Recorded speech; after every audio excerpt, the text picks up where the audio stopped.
स्वागत है आपका हमारे YouTube चैनल में। तो आज की इस वीडियो में देखेंगे 6 क्लास का साइंस का पहला चैप्टर, झारखंड बोर्ड का JCRT साइंस 6 क्लास का पहला चैप्टर। तो आज से साइंस स्टार्ट कर दे रहे हैं 6 क्लास। बहुत जल्द मैथ भी स्टार्ट करेंगे। एक बार मैथ कंप्लीट करा दिए हैं, इसलिए अगर देखना चाहते हो पुराना वीडियो तो आप देख सकते हैं। पूरा मैथ कंप्लीट करा दिए हैं 6 to 9 तक, है ना। तो 6 का भी कंप्लीट करा दिया, लेकिन 2022 में फिर से शुरू करेंगे। काहे को उस समय थोड़ा सा क्वालिटी सही नहीं था जब शुरू पढ़ा रहे थे उस समय ना। तो बढ़िया सा अगर फिर से बोर्ड में समझाएंगे पूरा, उस समय कॉपी में समझाए थे।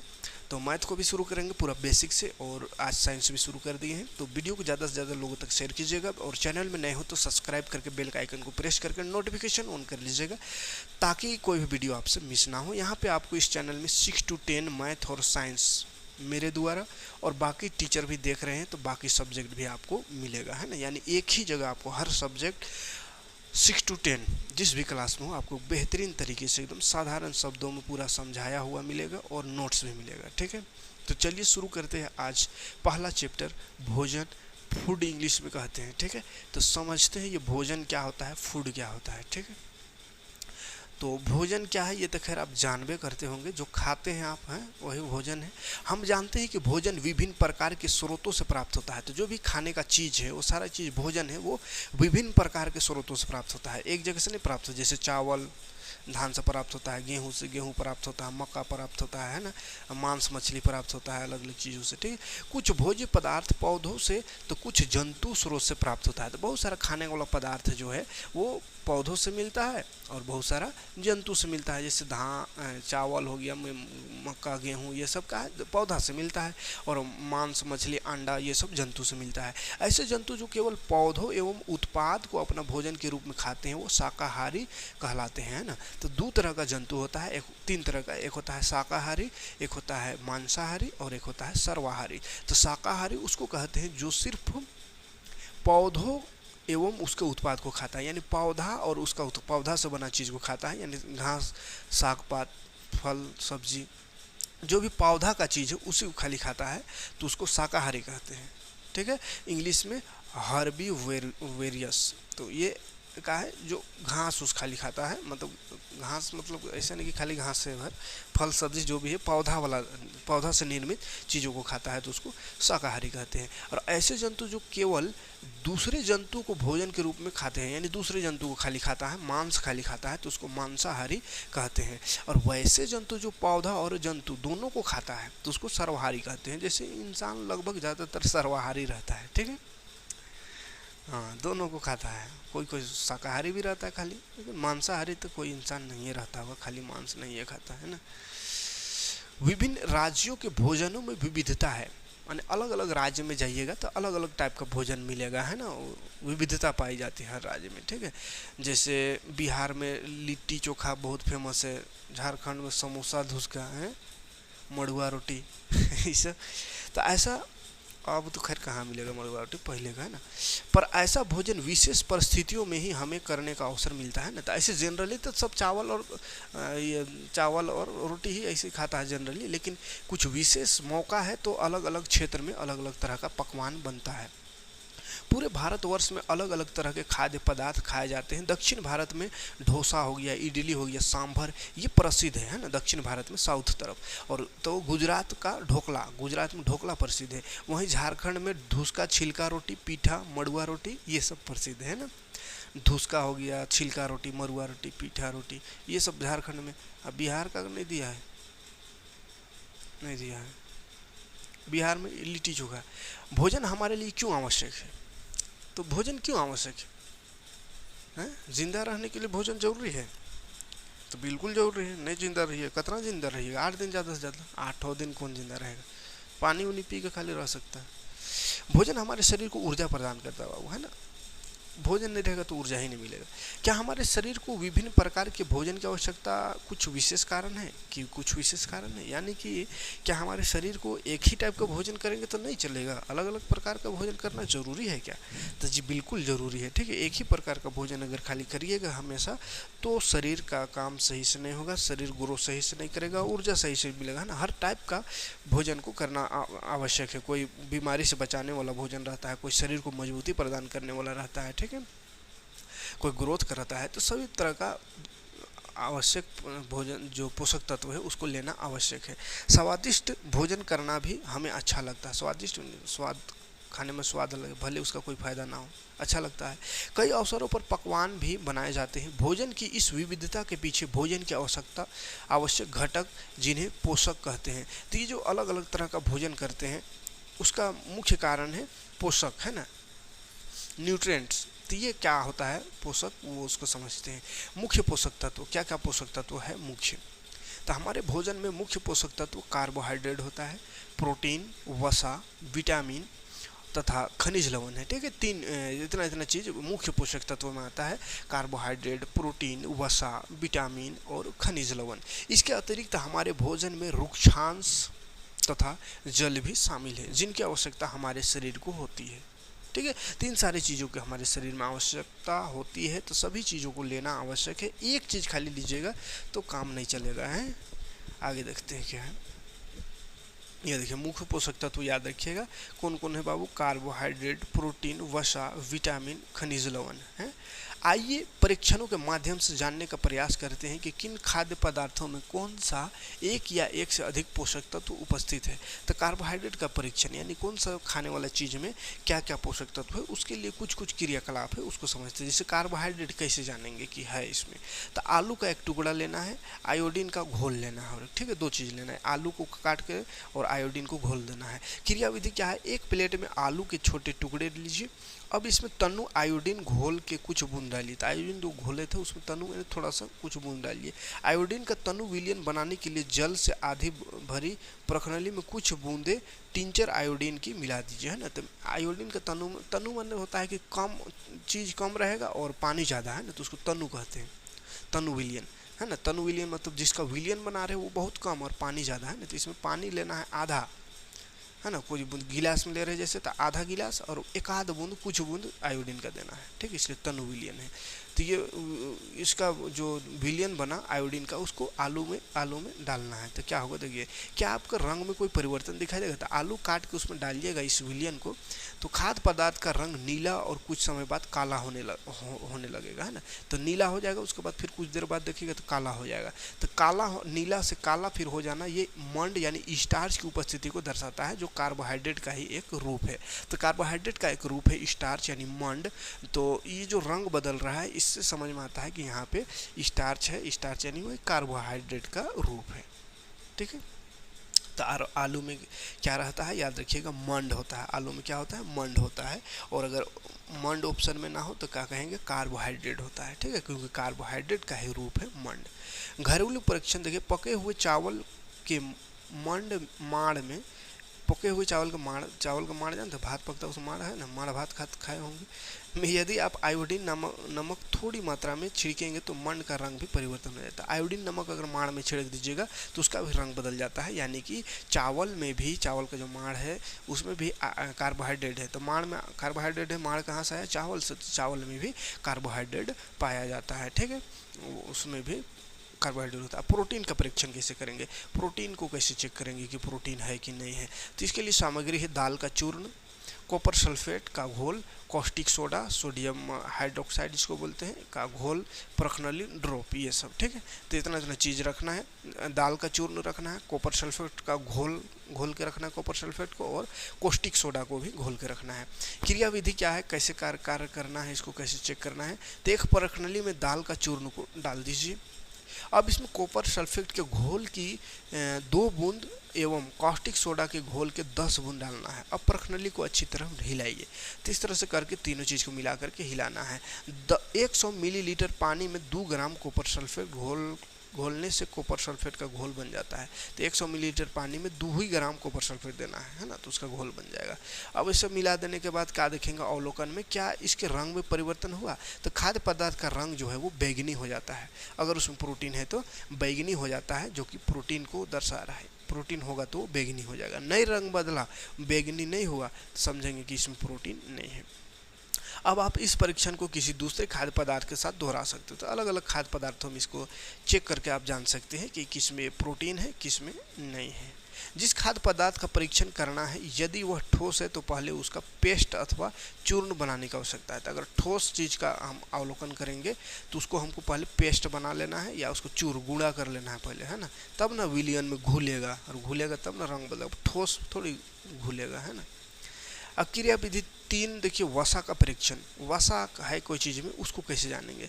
तो मूंगफली के दाने के टुकड़े लीजिए, सफ़ेद कागज लीजिए, ठीक है। तो मूंगफली के दाने के टुकड़े के स्थान पर स्थानीय उपलब्ध सुरगुजा, अरंडी, महुआ के बीज का भी उपयोग कर सकते हैं। तो अगर मूंगफली ना मिले, मूंगफली में बादाम है ना, तो मिलबे करेगा, लेकिन अगर वो ना है तो आप सुरगुजा जो होता है उसका, या अरंडी या महुआ का बीज को भी ले सकते हैं। क्रिया विधि क्या है? एक सफ़ेद कागज़ को मोड़कर उसके बीच मूंगफली के दाने के टुकड़े रखिए और अंगूठे की मदद से उसे दबाइए। तो कागज़ में मोड़ के रख देना है बादाम वाला को, इसको, और उसको दबाना है, तो उसमें क्या हो जाएगा, कागज़ में तेल हो जाएगा, तेल आ जाएगा कागज हुआ, है ना। तो अवलोकन देखिए, कागज़ को खोलकर ध्यान से देखेंगे, इस पर क्या दिखाई देता है लिखिए। तो कागज़ पर तेल का धब्बा दिखाई देने लगेगा, है, तेल हो जाएगा। तो तेल हुआ, इसका मतलब समझ में आता है कि इसमें वसा होता है, ठीक है।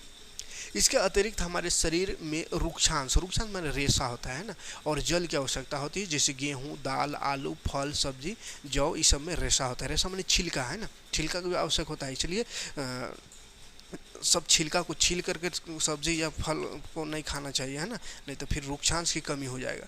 जैसे गेहूँ में भी उसका छिलका जो चोकर होता है वही रुक्षांश रेशा है, ठीक है। दाल का, आलू का, फल का, सब्जी का, ये सब जरूरी है ना। छिलका छील के अगर बनाइएगा सब सब्जी उब्जी को, सब चीज़ को, तो उसमें रुक्षांश की कमी हो जाएगा। जल का काम है? तो जल अपशिष्ट पदार्थ अर्थात मूत्र तथा पसीना को शरीर से बाहर निकालने में सहायता करता है। जल को हम जल, दूध, चाय आदि के रूप में लेते हैं। तो जल को हम डायरेक्ट पानी के रूप पीते हैं, उसमें भी चाय पीते हैं, उसमें भी तो पानी है, दूध पीते हैं, उसमें भी पानी में रहता है। नारियल, तरबूज, खीरा जैसे फल में भी पानी भी पाया जाता है, ठीक है। अब जल का परीक्षण कैसे करेंगे? तो जल का परीक्षण तो खैर चलिए देख लेते हैं, मैंने जल है कि नहीं कोई चीज़ में। उसको एक टमाटर को लेकर उसे छोटे छोटे टुकड़े में काटना है। क्या आपके हाथ गीले होते हैं?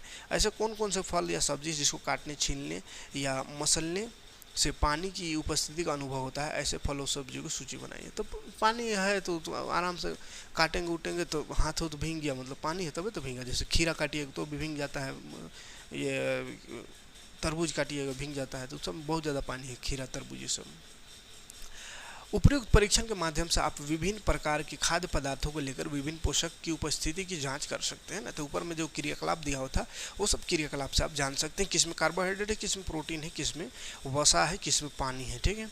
आगे बढ़ते हैं, आइए निम्नलिखित सारणी को इससे जानने का प्रयास करें। तो ये इसमें एक सारणी दिया हुआ है, इसको चेक करके बताना है। दाल में क्या है, तो ये टिक लगल है, प्रोटीन है। मूँगफली में वसा है। उसी तरह सूखा नारियल में क्या है उसको देखना है। सेब का टुकड़ा में क्या है, उबला अंडा में क्या है, तो इस सबको परीक्षण करके यहाँ करना है। इसके अतिरिक्त विटामिन तथा खनिज लवण भी हमारे खाद्य पदार्थों में उपस्थित रहते हैं। इसकी अल्प मात्रा की ही शरीर की आवश्यकता होती है। तो अभी तक जो पढ़े पोषक तत्व, उसके अलावा हमारे शरीर को विटामिन और खनिज लवण की भी आवश्यकता होती है, ठीक है, जो कि कम मात्रा में भी अगर विटामिन और खनिज लवण मिले तो काम चल जाता है, ठीक है। चलिए आगे देखते हैं। जैसे यहाँ कुछ खाने का पदार्थ है, देख लीजिए। देखिए ए नंबर में कार्बोहाइड्रेट, बी में प्रोटीन और सी में वसा दर्शा रहा है, ठीक है। तो ए नंबर में क्या है, देखिए कहाँ ए नंबर, कहाँ ए, देखिए ए नंबर कार्बोहाइड्रेट, ये सब में कार्बोहाइड्रेट होता है। गन्ना हो गया, पपीता हो गया, या तरबूज हो गया, कांदा हो गया, आलू हो गया, इस सब में कार्बोहाइड्रेट होता है, ठीक है। और ये प्रोटीन है, B1 B2, इसमें प्रोटीन होता है। दाल उल का जितना भी चीज़ है उस सब में प्रोटीन होता है ना। दलहन वाला चीज़ में दाल का हर प्रकार, चना हो गया, मटर हो गया, ये सब में प्रोटीन होता है। और दूध, मांस, मछली, ये सब में भी प्रोटीन होता है, अंडा, ये सब में, ठीक है। और सी वसा, तेल पदार्थ है ना, तो इस सब में वसा होता है। क्या है, देखिए मूंगफली का तेल है ना, तो तेल वाला जितना सरसों तेल, ये सब में वसा होता है, तेल चीज़। और अंडा, मछली, दूध, ये सब में भी, मांस, ये सब में वसा होता है। चलिए आगे बढ़ते हैं। अब देखते हैं विटामिन का प्रकार। तो विटामिन और खनिज लवण भी हमारे शरीर के लिए आवश्यक है। तो विटामिन कितना प्रकार का होता है उसको समझते हैं, ठीक है। तो विटामिन देखिए यहाँ पे टेबल एक बना हुआ है, याद रखिएगा इसको कि विटामिन कितने प्रकार का है और उसका काम क्या है इस विटामिन का, और उसकी कमी अगर होगा शरीर में तो उससे क्या शरीर को प्रभाव पड़ेगा, उस सब है। ठीक है, तो विटामिन ए देखिए त्वचा और आँख को स्वस्थ रखता है। विटामिन ए त्वचा यानी चमड़ा और आँख को सही रखता है। विटामिन ए का उपयोग सही से करिएगा तो चमड़ा सही रहेगा, फुंसी उनसी दाग धब्बा नहीं निकलेगा जल्दी, आँख भी स्वस्थ रहेगा। ठीक है, देखने में कोई दिक्कत नहीं होगा। और यही वाला अगर कम हो गया तो दृष्टिहीनता हो जाएगा, यानी आँख में कमजोरी हो जाएगा और क्षीणता रतौंधी हो जाएगा। ठीक है, दूसरा है विटामिन बी वन अगर कमी हो गया, इसका से फायदा क्या है, तो इसका काम है हृदय एवं परिसंचरण तंत्र को स्वस्थ रखना। हृदय यानी दिल और परिसंचरण तंत्र यानी कि ब्लड का जो सर्कुलेशन है उसको अच्छा रखता है। नस जो है, नस से ही ना ब्लड का सर्कुलेशन होता है इधर से उधर, तो उसको ये स्वस्थ रखता है, अच्छा रखता है। अगर ये कम हो गया तो बेरी नामक बीमारी हो जाएगा इससे, है ना। तो ये बीमारी याद रखिएगा, विटामिन बी की कमी से बेरी, ए की कमी से रतौंधी, है ना, आँख वाला बीमारी है, क्षीणता, रतौंधी, दृष्टिहीनता एक ही चीज़ है। सी का कमी, सी से क्या होता है उसको पहले देखते हैं। रोगों से लड़ने की सहायता करता है सी। विटामिन सी क्या करता है, बीमारी से लड़ने में हमको सहायता करता है, यानी विटामिन सी सही से उपयोग करेंगे तो हम जल्दी बीमार नहीं पड़ेंगे। ठीक है, और अगर इसका कमी हो गया तो स्क्रवी नामक बीमारी होता है। विटामिन डी हड्डियों और दांत के लिए कैल्शियम का उपयोग करने में सहायता करता है, तो हड्डी और दांत को ये मजबूत बनाता है विटामिन डी। अगर इसका कमी हो गया तो रिकेट्स हो जाता है, रिकेट्स। विटामिन ए त्वचा और प्रजनन अंग को स्वस्थ रखता है ना, जनन अंग और त्वचा चमड़ा को स्वस्थ रखता है। इससे इसका कमी हो गया तो वही त्वचा और प्रजनन अंग जो है वो प्रभावित होता है। विटामिन के रक्त को थक्का जमाने में सहायक है। रक्त जिसको थक्का जमाता है, यानी जैसे कट उठ जाते कहीं पे है तो थोड़ा देर ब्लड जाता है, उसके बाद फिर वो रुक जाता है। तो रुका क्यों, तो रक्त का थक्का बनता है, इसलिए ब्लड बहना बंद हो जाता है। अगर ये रक्त का थक्का ना बने तो ब्लड बहते रह जाएगा, तो इसमें रक्त नहीं जमता है, यानी रक्त अगर कहीं कट उठ गए तो बहुत ज़्यादा खून बह जाएगा। इससे विटामिन के की कमी अगर हो तो जल्दी घाव नहीं भरता है या कटा फटा नहीं भरता है। ठीक है, तो इसमें देखिए vitamin A B C D इसका स्रोत। विटामिन ए का स्रोत में गाजर हो गया, पपीता हो गया, सेब हो गया, दूध हो गया, मछली तेल हो गया। विटामिन बी में ये दाल वाला चीज़ हो जाएगा, और गेहूँ चावल हो गया, गेहूँ चावल ये सब, और मांस। विटामिन सी में खट्टा वाला चीज़ ज़्यादातर आता है विटामिन सी में, है ना। तो जो भी अमरूद भी हो गया, नींबू हो गया, या ये क्या बोलते हैं इसको, आंवला हो गया, टमाटर हो गया, ये सब, है ना। मिर्चा भी विटामिन सी होता है इसमें। और विटामिन डी का स्रोत है मछली, अंडा, दूध, मक्खन, ये सब, मांस। अब देखिए संतुलित आहार क्या होता है। संतुलित आहार मतलब सभी टाइप का आहार जो है हमारे शरीर में आवश्यक है। किसी भी प्रकार का कोई कमी अगर कोई आहार में हुआ तो हमको बुरा प्रभाव इसका पड़ता है। तो जितना अभी तक पढ़े पोषक तत्व, विटामिन, सभी चीज़ का आवश्यक है ना। तो सभी चीज़ को लेना ही संतुलित आहार कहलाता है ना। एक एक चीज़ को खाली खाते रहिएगा, विटामिन ए खाली ले रहे, बाकी कोनो लिए नहीं रहे हैं, या कार्बोहाइड्रेट खाली खा रहे हैं, वसा खाइए नहीं रहे, तो भी दिक्कत हो जाएगा। ठीक है, तो संतुलित आहार समझते हैं। हमारे शरीर की वृद्धि और अच्छे स्वास्थ्य को बनाए रखने के लिए हमारे आहार में सभी पोषक तत्व उचित मात्रा में होना आवश्यक है। साथ ही इसमें पर्याप्त मात्रा में रुक्षांश तथा जल भी होना चाहिए। इस प्रकार के आहार को संतुलित आहार कहते हैं ना, यानी हमारा शरीर का ग्रोथ सही हो, स्वास्थ्य हम रहे, उसके लिए सभी प्रकार का आहार, सभी तरह का पोषक तत्व उचित मात्रा में हमारे शरीर में होनी चाहिए। ज़रूरत से ज़्यादा भी नहीं, ज़रूरत से कम भी नहीं। साथ साथ जल भी आवश्यक है, रुक्षांश भी आवश्यक है। तो इन्हीं सभी चीज़ों को संतुलित आहार कहते हैं। आहार की आवश्यकता उम्र के अनुसार बदलती रहती है। आहार की आवश्यकता उम्र के अनुसार, जैसे बच्चा है एकदम पैदा हुआ है नया तो उसको माँ का दूध ही काफ़ी है, उसको थोड़ी भात और तीयन खिलाइएगा। थोड़ा बड़ा हुआ तब तक तो बिस्कुट खाली काफ़ी है उसके लिए, और बड़ा हुआ तो फिर भात रोटी जरूरी हो जाता है ना। बूढ़ा गया, जवान नहीं भर तो सभी चीज़ वो खा लेता, बूढ़ा गया तो फिर से कम हो जाता है ना, पाचन शक्ति कम हो जाती है, उस समय भी उसका जो आहार है वो बदल जाता है। तो ये स्थिति होता है। क्या आपने ध्यान दिया है कि नवजात शिशु एवं वयस्क व्यक्ति में भोजन में अंतर होता है ना। जो बच्चा नवजात शिशु यानी बच्चा पैदा हुआ 8-10 दिन हुआ तो उसका भोजन और जवान में फर्क होता है ना। क्या शारीरिक कार्यों के आधार पर भी संतुलित आहार निर्भर करता है। तो शरीर का काम के आधार पर भी आहार निर्भर करता है ना। जैसे जो बहुत भारी उबरी काम करता है, मजदूर है, खेत में काम करता है हम लोग जैसा, तो उसके लिए थोड़ा हेवी आहार चाहिए। और जो खाली ऐसे बैठ के झुकते रहता है ऑफिस में जाके, तो उसके लिए कमो खाएगा तो कोई दिक्कत नहीं, लदा उदा निकल जाएगा ज़्यादा खाएगा तो। और जो काम करता है उसके लिए थोड़ा हेवी आहार चाहिए ना। क्या एक मजदूर के लिए आवश्यक आहार एक ऐसी व्यक्ति से भिन्न होना चाहिए जो कार्यालय में बैठकर ही कार्य करता है? चर्चा कीजिए। तो हाँ सही, अलग होना चाहिए है ना, और होता ही है। वो एक मजदूर है, पूरा एकदम एक थारा खाता है, बड़का थारा में, गाढ़ा थारा में, और ऑफिस वाले ने कहाँ खाएगा? दिन भर बैठल बैठल रहेगा तो तनी को ना खाएगा। अब काहे जाए खा के, उल्टा पल्टा चीज़ खा के वो लोग लादा निकलाते रहेगा ना। तो अलग अलग कार्य पर भी डिपेंड करता है भोजन। आइए अब एक भोजन पिरामिड, फूड पिरामिड बनाते हैं। बताइए हम क्या क्या खाते हैं। तो अपने उत्तर के लिए इस प्रकार लिखिए कि आहारों के निम्न रूप से वर्गीकरण हो सके, बन गया भोजन पिरामिड। माने इस तरह से भोजन पिरामिड बनाना है, क्या क्या खाता है उसको, क्या क्या खाते हैं हम लोग। जैसे चावल और भात, ये तो एकदम कंपलसरी है ना। भात या चावल, रोटी, चावल या भात बोलते हैं, रोटी या भात है ना, कंपलसरी। उसके बाद सब्जी उसके साथ होना चाहिए, तो सब्जी यहाँ हो गया। उसके बाद मछली अंडा भी जरूरी, दूध पीते हैं, दूध दही।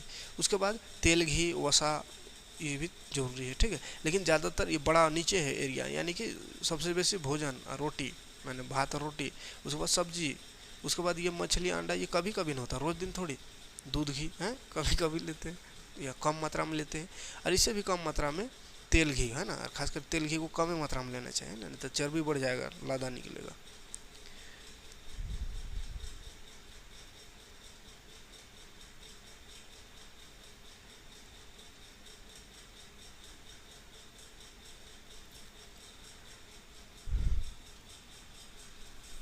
तो चलिए आज के वीडियो में इतना ही देखते हैं। पूरा एक चैप्टर अगर एक ही वीडियो में बताएंगे तो बोरिंग लगने लगता है, फिर आधा देख कर भाग जाते हैं। तो इसमें मेरा भी थोड़ा रिपोर्टेशन ख़राब हो जाता है यूट्यूब में, आधा देख देख के छोड़ देते हैं। तो इसीलिए कम ही देखिए, 20 मिनट 30 मिनट आधा घंटा का ही वीडियो ज़्यादातर देंगे। तो चलिए 20 मिनट हो गया, काफ़ी है, आधा हुआ, आधा कल बताएंगे है ना, तो कंप्लीट हो जाएगा। आराम से पढ़िए, पूरा कंप्लीट कोर्स कराएंगे, टेंशन नहीं लेने का, ठीक है। और नोट्स भी देते जाएंगे। तो मिलते हैं नेक्स्ट वीडियो में, इसका नेक्स्ट पार्ट लेकर के। समझ में आया होगा वीडियो तो लाइक और कमेंट ज़रूर करिएगा, और वीडियो को जितना ज़्यादा हो सके शेयर कीजिए, ताकि थोड़ा सपोर्ट मिले तो हम जल्दी वीडियो आपको दे सकें।